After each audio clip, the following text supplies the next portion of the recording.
بسم اللہ الرحمن الرحیم۔ اسی مرتبہ اسی طرح ایک دفعہ باندی آئی نبی علیہ السلام کی خدمت میں، وہ ان پڑھ تھی، تو نبی علیہ السلام نے اس سے پوچھا اللہ کہاں؟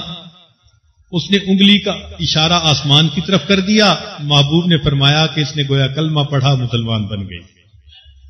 اس کی سمجھ ہی اتنی ہے۔ ایک مرتبہ ایک حبشن بچی تھی، تو نبی علیہ السلام نے اس کو حبشی زبان کے لفظ کہہ کر پکارا۔ ایک بچی ام خالد تھی، تو نبی علیہ السلام ان کے گھر گئے تو اس کی امی نے اس کو کرتا بدلوایا، تو نبی علیہ السلام نے اس کو کہا کہ ام خالد تمہارا قمیص سنا ہے۔ سنا کا لفظ یہ حبشی زبان کا لفظ ہے اور اس کا معنی خوبصورت ہوتا ہے۔ تو دیکھو اللہ کے پیارے حبیب صلی اللہ علیہ وسلم اس چھوٹی بچی کے ساتھ اسی کی زبان میں گفتگو فرما رہے ہیں۔